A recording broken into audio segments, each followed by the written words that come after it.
आज हम लोग कॉब डगलस उत्पादन फलन पर एक विस्तृत चर्चा करेंगे।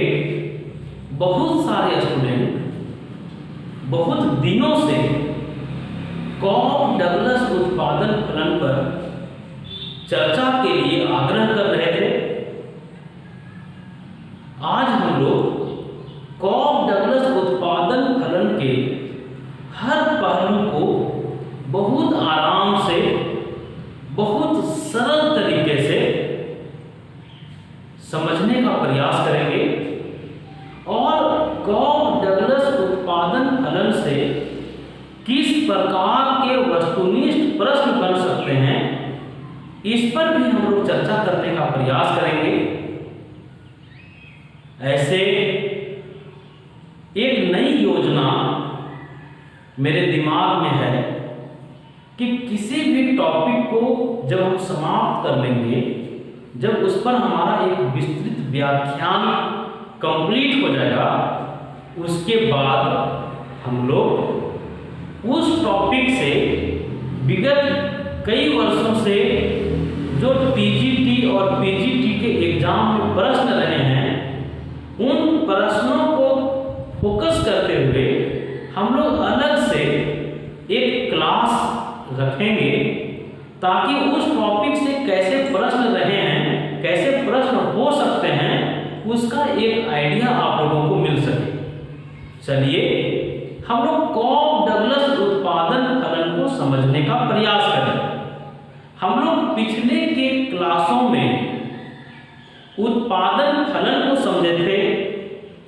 हम लोग अल्पकालीन उत्पादन फलन और दीर्घकालीन उत्पादन फलन को बेहतर तरीके से समझ चुके थे।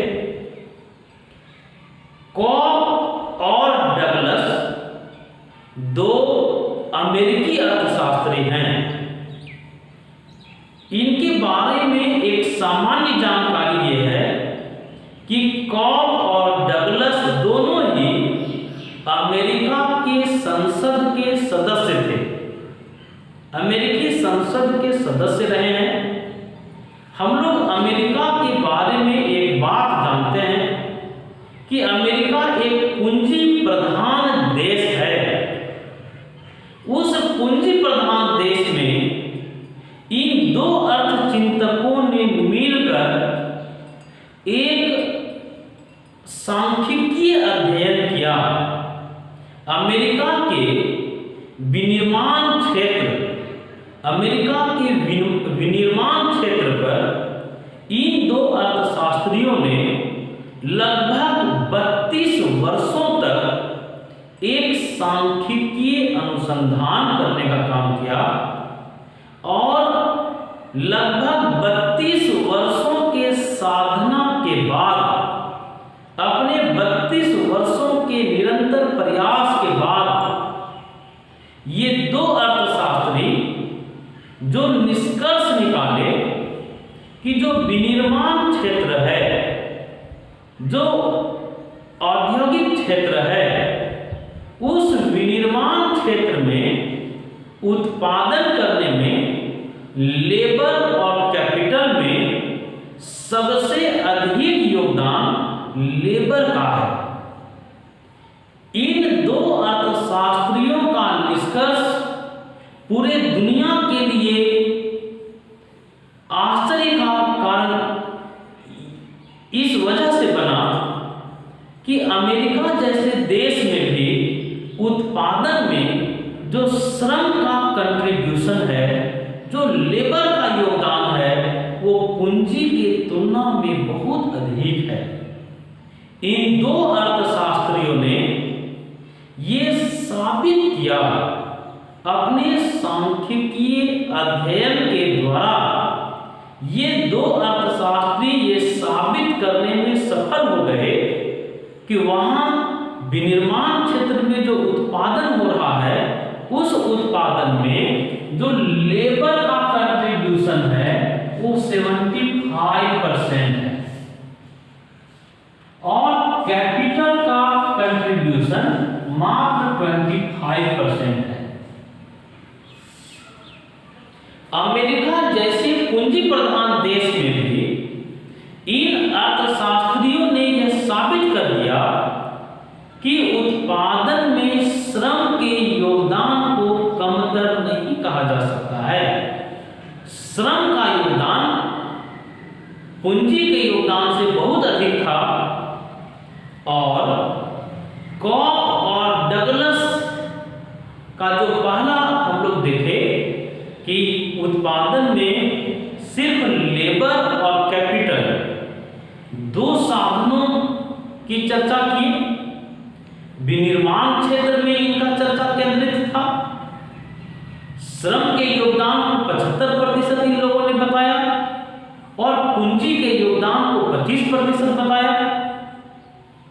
कॉब और डगलस अपने 32 वर्षों के अनुसंधान, अपने रिसर्च के आधार पर ये बताए कि विनिर्माण क्षेत्र में बहुत कम समय के लिए पैमाने के बढ़ते प्रतिफल की अवस्था लागू हो रहा था।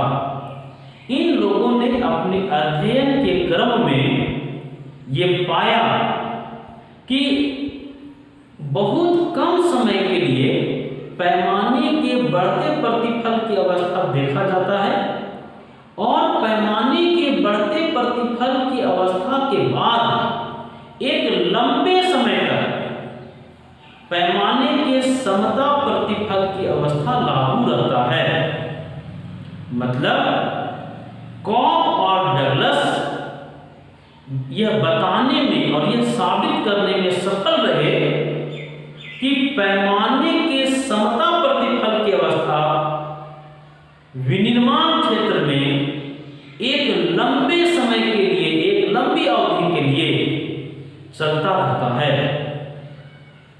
इन अर्थशास्त्रियों ने अपने अध्ययन के क्रम में यह भी पाया कि जो उत्पादन है वह लेबर और कैपिटल पर निर्भर है, लेकिन यदि लेबर और कैपिटल में किसी एक साधन का प्रयोग नहीं किया जाए तो प्रोडक्शन जीरो हो जाता है। इन लोगों ने यह साबित करने में ये सफल रहे कि लेबर और कैपिटल में किसी एक का भी प्रयोग अगर नहीं किया जाएगा तो प्रोडक्शन जीरो हो जाएगा। हम जितनी भी बातों को अभी सैद्धांतिक रूप से आप लोगों को समझा रहे हैं, हम सारे पहलुओं का एक गणितीय विश्लेषण भी आप लोगों के बीच में रखेंगे। कॉब डगलस उत्पादन फलन में इन अर्थचिंतकों ने यूलर्स प्रमेय को भी साबित किया। मतलब जब हम लोग कॉब डगलस उत्पादन फलन को ध्यान से इसके हर स्टेप को अगर देखेंगे तो यहां से वितरण के सिद्धांत को भी आगे बढ़ाने में आपको सहयोग मिलेगा। ये यूलर्स प्रमेय के माध्यम से वितरण के सिद्धांत की ओर भी हम लोगों का ध्यान आकृष्ट करवाने का काम किए हैं। चलिए हम लोग कॉब डगलस उत्पादन फलन का एक गणितीय विश्लेषण भी करते हैं।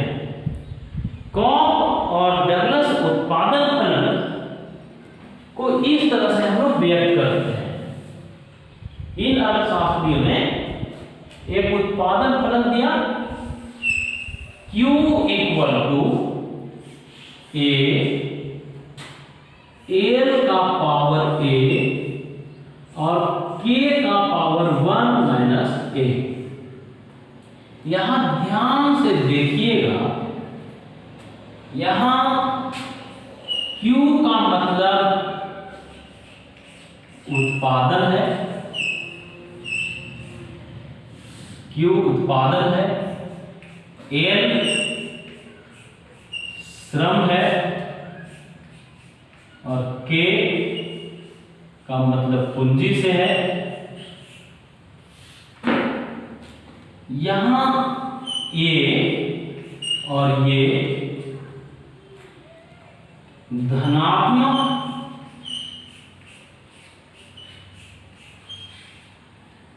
स्थिरांक है।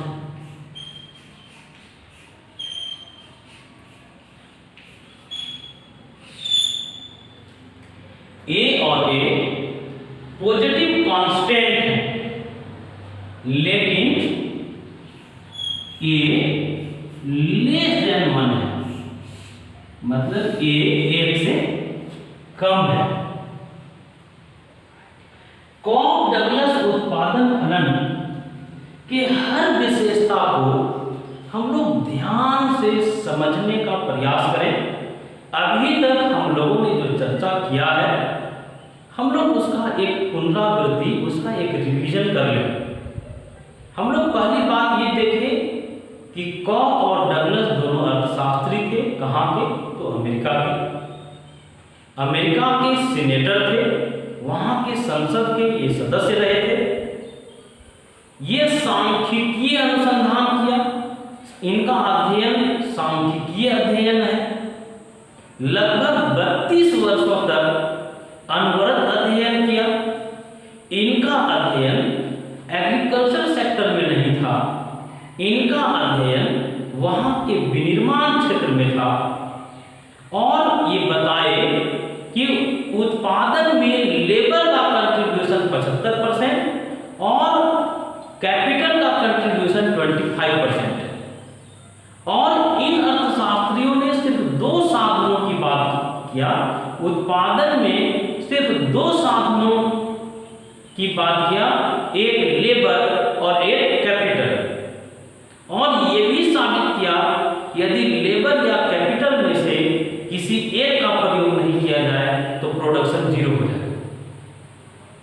मतलब कॉक डगलस उत्पादन फलन को हम लोग ऐसे भी लिख सकते हैं, Q equal to function of L K. यहां एल लेबर है, के कैपिटल है। इस उत्पादन फलन से यह साबित हो रहा है कि उत्पादन लेबर और कैपिटल पर निर्भर करता है। चलिए हम लोग कॉक डगलस उत्पादन फलन की पहली विशेषता की ओर चले। हम लोग सबसे पहले यहां एवरेज प्रोडक्ट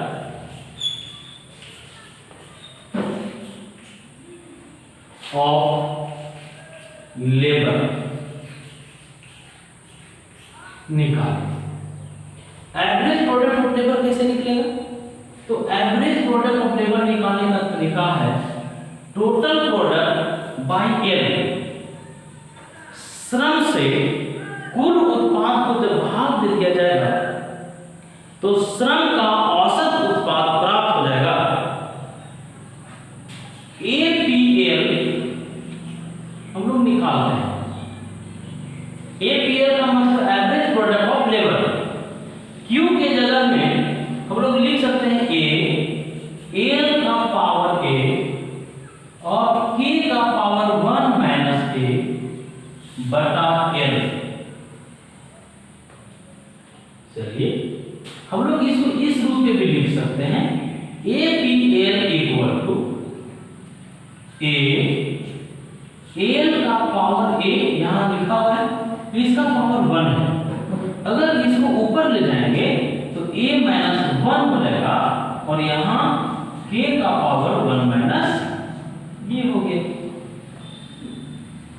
इसको इस रूप में भी लिख सकते हैं, k का पावर 1 माइनस a बटा l का पावर। जब इसको नीचे ले आएंगे तो पावर का साइन चेंज हो जाएगा।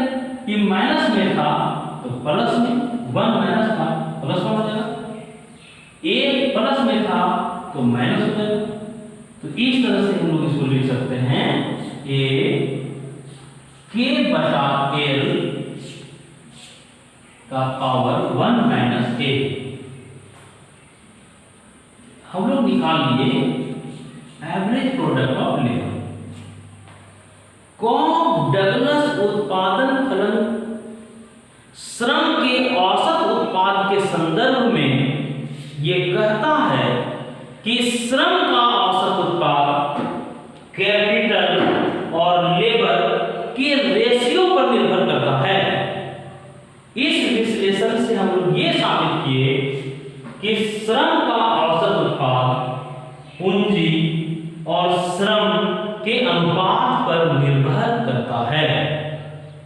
अब चलिए हम लोग निकालने का प्रयास करें, इसकी दूसरी विशेषता की ओर जाएं। हम लोग निकालें एपीके। ये एपीके क्या है? एपीके का मतलब है average product of capital. Average product of capital कैसे निकालेंगे? तो Q total product by K। चलिए देखते हैं। Q के जगह में हम लोग पुट कर देते हैं Q का वैल्यू L का पावर A K का पावर 1 माइनस A बटा K। इसको हम लोग इस रूप में लिख सकते हैं L का पावर A K का पावर 1 माइनस A माइनस 1। ये कैसे लिख लिए?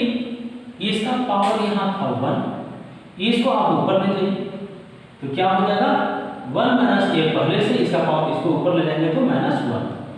ये माइनस 1 और प्लस 1 कट गया तो इसको हम क्या लिख सकते हैं? L का पावर A K का पावर माइनस A।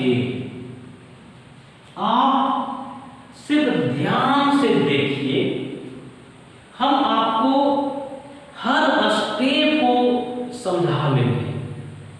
सिर्फ आप ध्यान से हमारे हर बात को समझने का प्रयास कीजिए।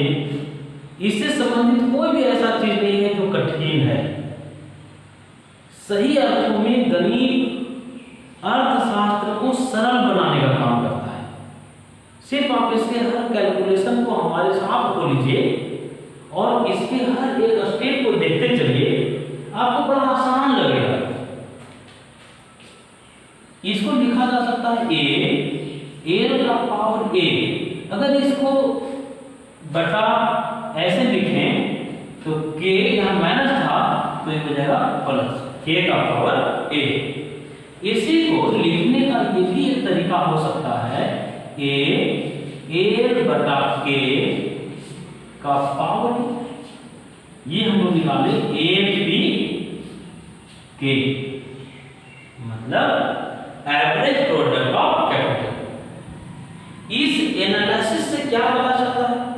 इससे पता चलता है कि पूंजी का औसत उत्पाद श्रम और पूंजी के अनुपात पर निर्भर करता है। हम लोग साबित किए कि श्रम पूंजी का औसत उत्पाद किस पर निर्भर करेगा? तो श्रम और पूंजी के रेशियो पर, अनुपात पर। चलिए हम लोग कॉक डगलस उत्पादन फलन की तीसरी विशेषता को समझें। तीसरी विशेषता को आप ध्यान से समझिएगा। हम लोग दो विशेषता अभी तक देख चुके हैं। तीसरी विशेषता जो सबसे अहम विशेषता है, कॉक और डगलस अपने 32 वर्षों के अनुसंधान के दौरान ये पाए कि बहुत कम समय के लिए पैमाने पे बढ़ते प्रतिफल की अवस्था लागू होता है। इसके बाद बहुत लंबे समय तक पैमाने के समता प्रतिफल की अवस्था लागू हो जाता है। चलिए पैमाने के समता प्रतिफल की अवस्था को हम लोग साबित करने का प्रयास करें।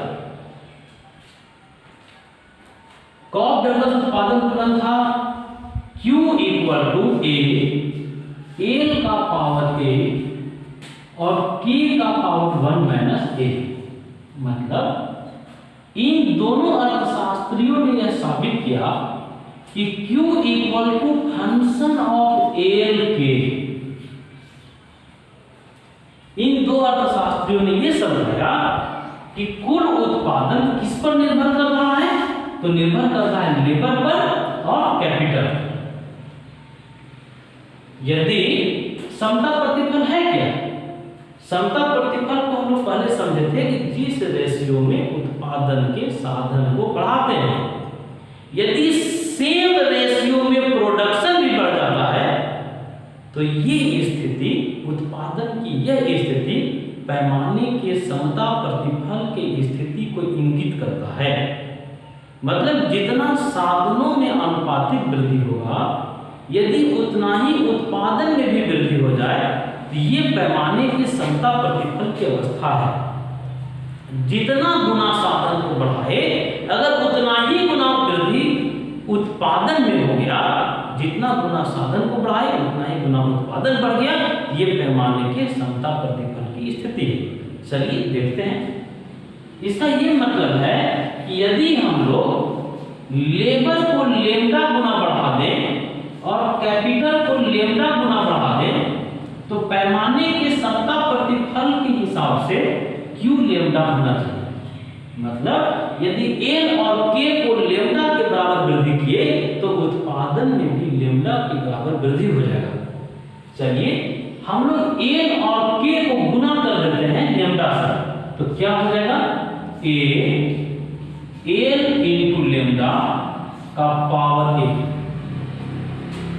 के इंटू लेमडा का पावर 1 माइनस ए।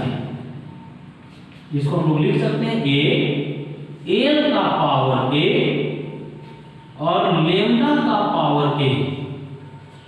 इसको लिख सकते हैं k का पावर 1 माइनस ए और लेमडा का पावर 1 माइनस ए। इसको इस रूप में भी लिख सकते हैं एल का पावर ए और k का पावर 1 माइनस ए। हम लोग लिख सकते हैं लेमडा का पावर ए प्लस 1 माइनस ए। मतलब ये माइनस ए और प्लस ए कट गया तो क्या बचा, बच गया एल का पावर ए, के का पावर 1 माइनस ए इंटू लेमडा। हम लोग कॉक डगलस उत्पादन फलन देखे थे, Q इक्वल टू होता था एल का पावर ए और के का पावर 1 माइनस ए। मतलब इसके जगह में हम लोग क्या लिख सकते हैं, Q। तो साबित कर दिए Q लेमडा।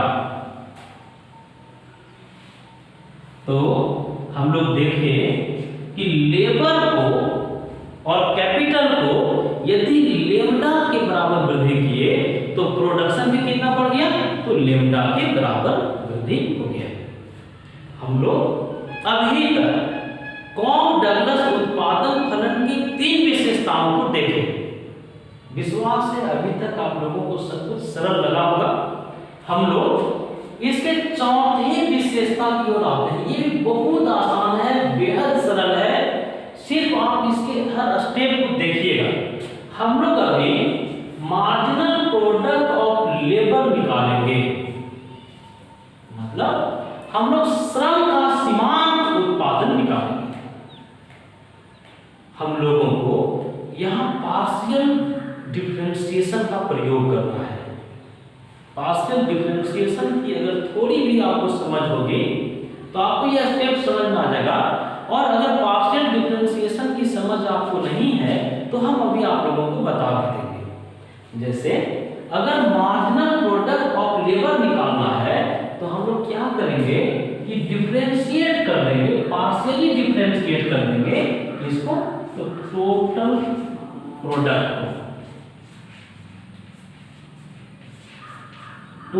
प्रोडक्ट को किसके रिस्पेक्ट में डिफरेंशिएट करेंगे, तो लेबर के रिस्पेक्ट में। जैसे एक एग्जांपल आप देखिएगा, मान लीजिए दिया हुआ है z equal to x square plus 3y का पावर 4। अगर इसको पार्शियली डिफरेंशिएट करना है, पार्शियली डिफरेंशिएशन अगर इसका करना है तो क्या करेंगे कि जब हम लोग x के रिस्पेक्ट में इसको डिफरेंशिएट करेंगे तो y को कांस्टेंट मान लेंगे, और जब y के रिस्पेक्ट में करेंगे तो x को कांस्टेंट मान लेंगे। जैसे अगर del z by del x निकालना हो तो x के रिस्पेक्ट में कर रहे हैं तो y को यहाँ कांस्टेंट मान लेना है, मतलब इसका डिफरेंशिएशन हो जाएगा 2x और कांस्टेंट का डिफरेंशिएशन 0। ठीक उसी प्रकार से जब हम लोगों को y के रिस्पेक्ट में करना है डिफरेंशिएशन तो x को कांस्टेंट मान लेंगे। जैसे जब इसको कांस्टेंट मान लिए तो कांस्टेंट का डिफरेंशिएशन 0 और इसका डिफरेंशिएशन होगा 4 या 12y³। चलिए थोड़ा सा हम लोगों को यहाँ पार्शियल डिफरेंशिएशन के टर्म को यूज करना है। हम लोग अभी तक जो देख चुके थे कि यहाँ टोटल प्रोडक्ट की जगह में क्या है, तो टोटल प्रोडक्ट की जगह में Q है। चलिए Q का वैल्यू पुट कर दीजिए, MPL equal to del Q के जगह में Q का वैल्यू था A, L का पावर A और K का पावर 1 माइनस A बटा डेल L। हम लोग डिफरेंशिएशन का एक बेसिक फार्मूला जानते हैं। क्या फार्मूला है? डिफरेंशिएशन का एक बेसिक फार्मूला है कि अगर ऐसा हो dCx बाय dx तो हम लोग क्या करते हैं, कांस्टेंट को हम लोग डिफरेंशिएशन के बाहर निकाल लेते हैं, तो c बाहर dx बाय dx। जब a के रिस्पेक्ट में कर रहे हैं तो यहाँ a जो कांस्टेंट था और k को कांस्टेंट मान लेना है, इन दोनों को डिफरेंशिएशन के बाहर निकालेंगे। क्या हो जाएगा, यहाँ हो जाएगा a k का power 1 minus a del l का power a by del l। हम लोग डिफरेंशिएशन का एक और फॉर्मूला जानते हैं, dx का power n by dx equal to n x n minus 1। चलिए ये इसी फॉर्म में है, इसको हम लोग डिफरेंशिएट करें, a k का power 1 minus a into a l a minus 1। इसको हम लोग इस रूप में लिख सकते हैं, a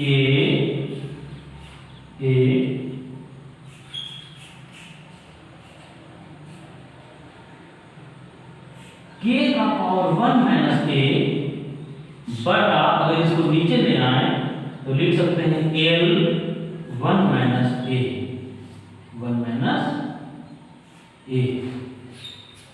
मतलब हम लोग इसको इस रूप में भी लिख सकते हैं, a k का पावर k बटा l का पावर 1 माइनस a। कॉक और डगलस ये साबित करने में सफल हो गए कि जो सीमांत श्रम का जो सीमांत उत्पाद है ये कैपिटल और लेबर के रेशियो पर निर्भर करता है। कॉक डगलस उत्पादन फलन के अनुसार जो श्रम का सीमांत उत्पादकता है वो किस पर निर्भर करेगा, तो निर्भर करेगा कैपिटल और लेबर के अनुपात पर। चलिए जो छात्र कॉम्पिटिटिव एग्जाम के व्यू से हमारे साथ जुड़े हैं, हम उनसे ये चर्चा कर लें कि टीजीटी में पीजीटी में आखिर क्वेश्चन रहेगा कैसे। क्वेश्चन रहेगा कॉक डगलस उत्पादन फलन के अनुसार श्रम का सीमांत उत्पाद निर्भर करता है।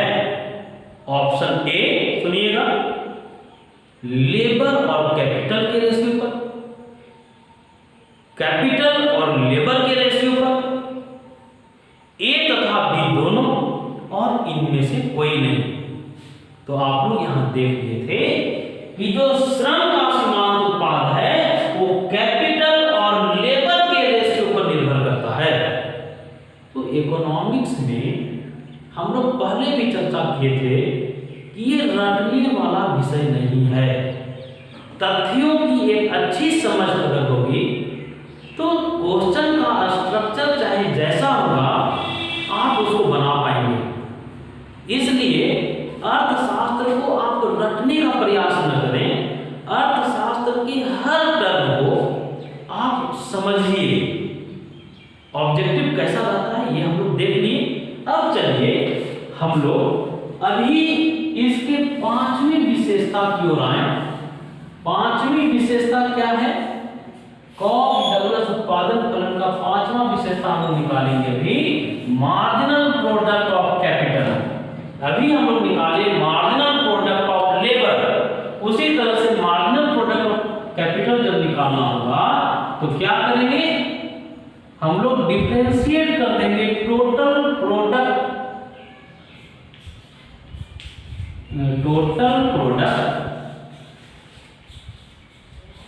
किसके टोटल प्रोडक्ट को कैसे डिफरेंशिएट करेंगे? तो पार्शियली डिफरेंशिएट करेंगे के के रिस्पेक्ट में, कैपिटल के रिस्पेक्ट में। मतलब एम पी के टोटल प्रोडक्ट की जगह में क्या था? तो क्यू। क्यू का वैल्यू क्या है? तो ए एल का पावर ए, के का पावर 1 माइनस ए बटा डेल के।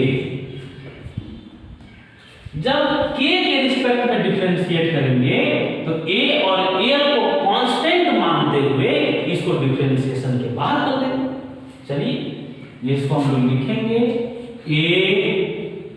एल का पावर ए, पार्शियली डिफरेंशिएट करेंगे के का पावर 1 माइनस ए डेल के। इसको क्या लिखा जा सकता है? इसको लिख सकते हैं हम लोग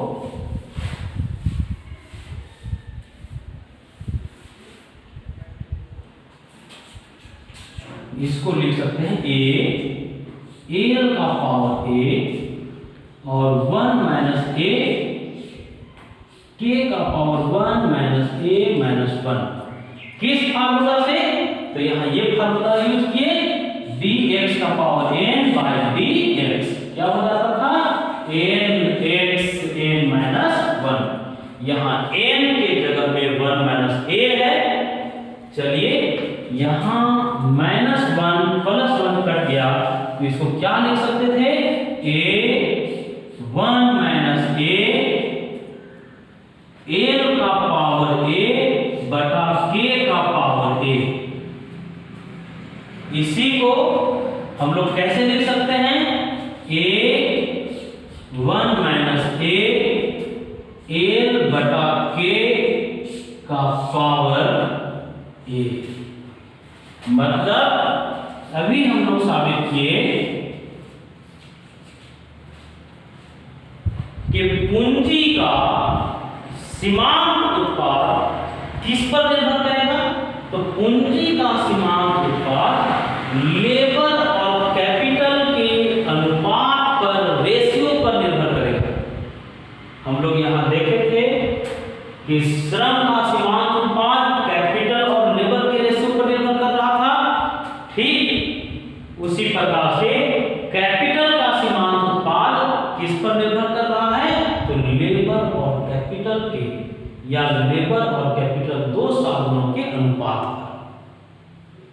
चलिए हम लोग अपनी चर्चा के बेहद महत्वपूर्ण पड़ाव पर अब पहुंच रहे हैं।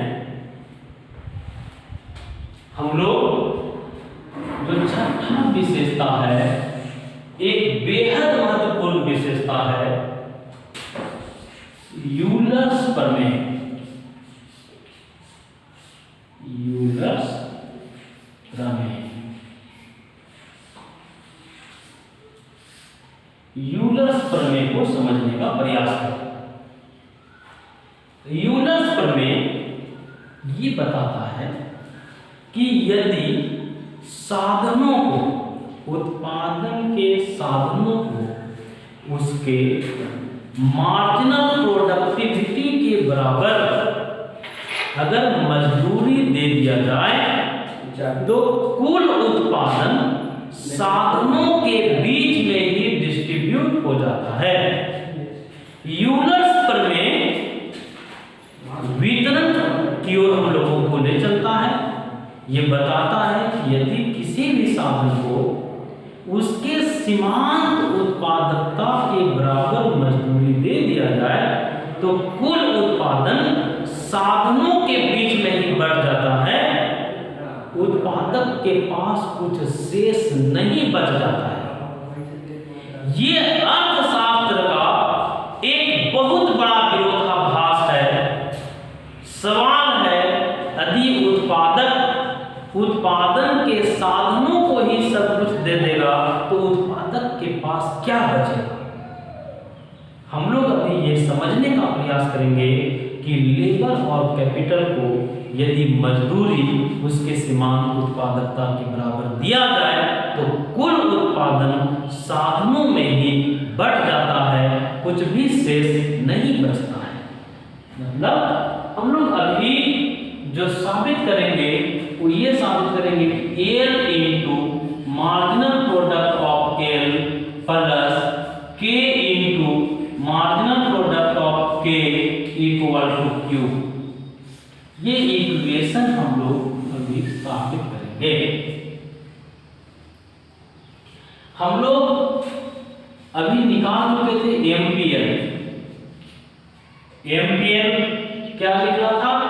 एम्पियर जब निकाले थे तो आप लोग यहां से देखिए, एम्पियर इक्वल टू क्या था? ए के का पावर 1 माइनस ए बटा एल का पावर 1 माइनस ए। चलिए लिख लीजिए, एम्पियर इक्वल टू था ए के का पावर 1 माइनस ए बटा एल का पावर 1 माइनस ए। और एम पी के अभी हम लोग निकाले थे कितना? तो ए 1 माइनस ए और एल का के का पावर क्या था? हम लोग देखे थे एल का पावर ए और के का पावर ए। ये हम लोग निकाल चुके थे। चलिए हम लोग इसको बड़ा ध्यान से समझने का प्रयास करें। बहुत आसान है।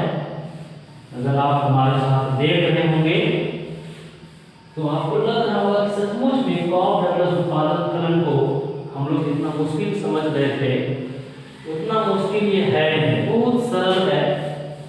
थोड़ा बहुत कहीं कहीं मैथमेटिकल टर्म का प्रयोग हुआ है और वो सरल मैथमेटिकल टर्म है, उसको हम लोगों ने देखा है अभी। चलिए एल इंटू पहले एलएचएस क्या था,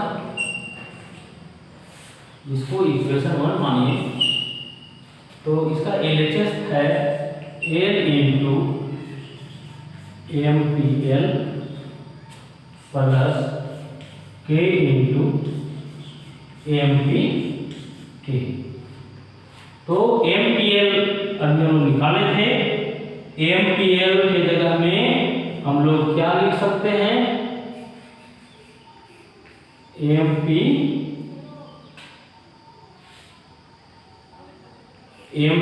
एल को अगर एल से गुना कर दिया जाए तो क्या मिलेगा?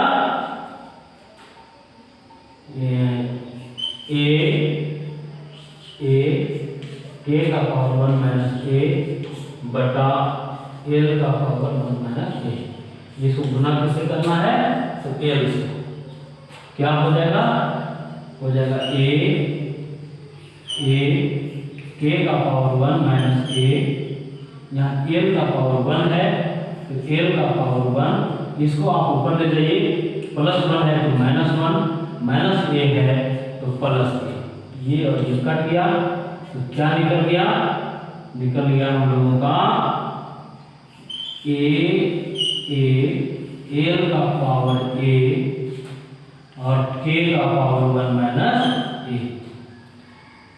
कॉफ डगलस उत्पादक फलन क्या है, तो कॉफ डगलस उत्पादक फलन में हम लोग लिखते थे Q equal to a, l का पावर a और k का पावर 1 माइनस a। यहाँ देखिए ये a, l का पावर a और k का पावर 1 माइनस a है, तो इसको हम लोग लिख सकते हैं a क्यू। तो हम लोग l into M P L निकाले कितना, तो l into M P L equal to था a क्यू। चलिए अब k इंटू एम पी के निकालें। एम पी के पहले लिख लेते हैं, एम पी का वैल्यू पुट कीजिए, एम पी के जगह में a 1 माइनस a, l का पावर a और k का पावर a। अब इसको k से गुना करना था तो k से गुना कर दीजिए। तो हम लोग क्या लिख सकते हैं, इसको लिख सकते हैं a 1 माइनस a, l का पावर a और k का पावर 1 माइनस a। ऐसे यहाँ इसका पावर 1 था, इसको ऊपर ले गए तो लिख सकते हैं 1 माइनस a। मतलब जो अभी हम लोगों ने पाया k into M P K equal to 1 minus a Q, लिख सकते हैं इसकी जगह में। अब चलिए इसको आगे बढ़ाया जाए। हम लोग LHS क्या देखे थे, LHS था l into M P L plus k into M P K. इसका वैल्यू पुट कीजिए, इसके जगह में हम लोग लाए थे a Q plus 1 minus a Q. यहाँ कॉमन q है तो q को बाहर निकाल लीजिए, यहाँ बचेगा a plus 1 minus a, minus a plus a cut गया, q को 1 से गुना करेंगे तो q r h s। ये साबित हम लोग कर दिए। यूलर्स प्रमेय से पता क्या चला, यूलर्स प्रमेय से पता चला कि लेबर